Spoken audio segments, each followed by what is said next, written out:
A merchant and his donkey. One beautiful spring morning, a merchant loaded his donkey with bags of salt to go to the market in order to sell the salt. The merchant and his donkey were walking along together. They had not walked far when they reached a river on the way. Unfortunately, the donkey slipped and fell into the river. As it scrambled up the bank of the river, it noticed that the bags of salt loaded on his back had become lighter. There was nothing the merchant could do except return home, where he loaded his donkey with more bags of salt. As they reached the slippery river bank again, the donkey fell into the river, this time deliberately. Thus the salt was wasted again. By now the merchant knew the donkey's trick. He wanted to teach the animal a lesson. As he returned home the second time with the donkey, the merchant loaded bags of sponges on its back. The duo set out on their trip to the market a third time. On reaching the river, the donkey very cleverly fell into the water again. But now, instead of the load becoming lighter, it became heavier. The merchant laughed at the donkey and said, "You foolish donkey, your trick has been discovered. You should know that you cannot fool anyone too many times." A unique experience. It was a cold and windy night. My friend and I had met after a long time, and were chatting for hours. We did not notice the time passing by, and soon it was close to 10 in the night.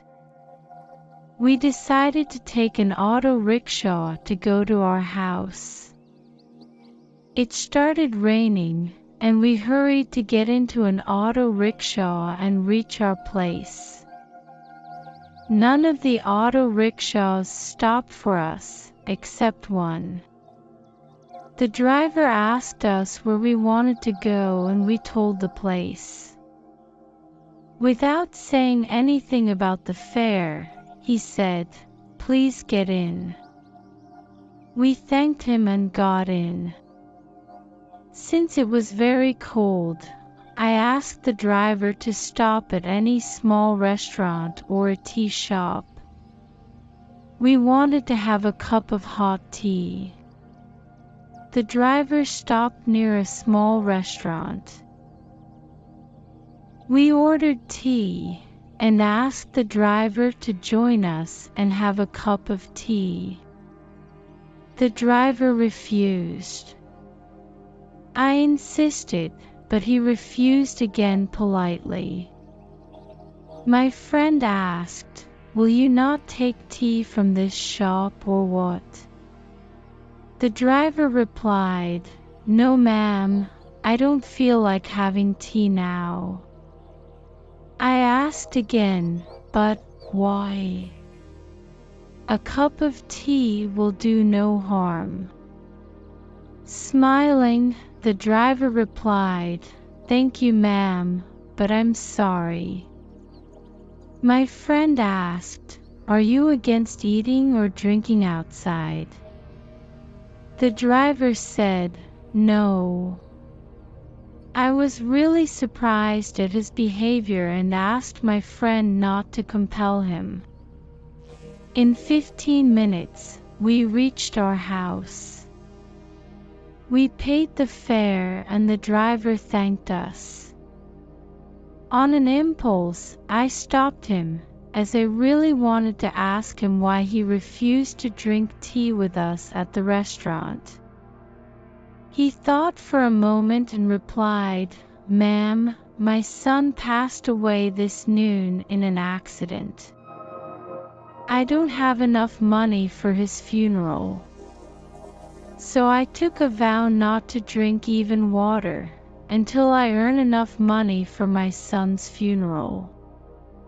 That's why I didn't drink tea when you offered. Please don't misunderstand. We both were shattered and offered him more money for his son's funeral.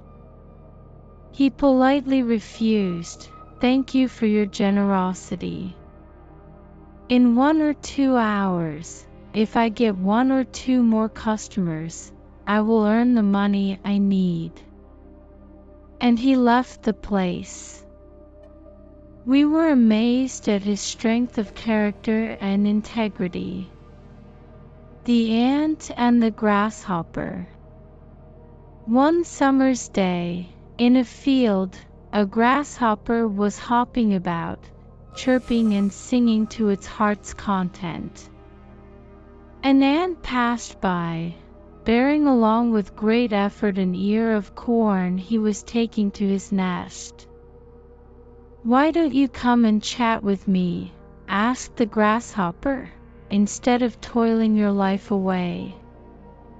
"I am helping to store up food for the winter," said the ant, "and I recommend you to do the same." "Why bother about winter?" said the grasshopper. "We have got plenty of food at present." Short stories, but the ant went on its way and continued its toil. When winter came, the grasshopper found itself dying of hunger, while it saw the ants distributing, every day, corn and grain from the stores they had collected in summer. Then the grasshopper knew. Moral: work today and you can reap the benefits tomorrow. The Strange Bird with Two Heads. Once upon a time, there lived a strange bird with 2 heads, one facing the left and the other facing the right. The 2 heads used to fight and argue with each other, even for very simple reasons. Though they shared the same body, the 2 heads behaved like rivals. The strange bird lived in a big banyan tree, along the bank of a river. One day, while flying over the river, the left head of the bird saw a beautiful tree that had a bright red fruit. The left head of the bird wanted to eat the fruit, and the bird flew down to pick the fruit from the tree. The bird plucked the sweet-smelling fruit, and sat by the banks of the river and started eating it. The fruit was eaten by the left head. While it was eating, the right head asked, "Can you give me a piece to taste?" The left head said, "See, we have only one stomach. So even if I eat in my mouth, it will go only into our stomach. But I want to taste the fruit, so you should give me."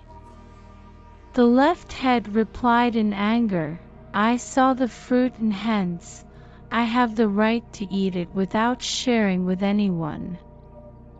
The right head felt sad and became silent.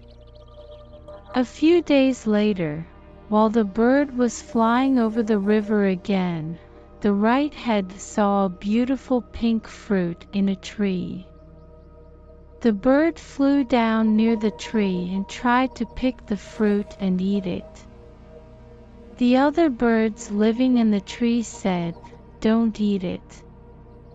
It is a poisonous fruit. It will kill you." The left head shouted, "Don't eat it. Don't eat it." However, the right head did not listen to the left head. The right head said, "I will eat it, because I saw it. You have no right to stop me." The left head shouted, "Please don't eat it. We will all die." The right head said, "Since I saw it, I have the right to eat it." Clearly, the right head was trying to take revenge on the left head for not sharing the red fruit with it earlier. Finally, the pink fruit was eaten by the right head, and in a few minutes, the strange bird with the two heads dropped down dead.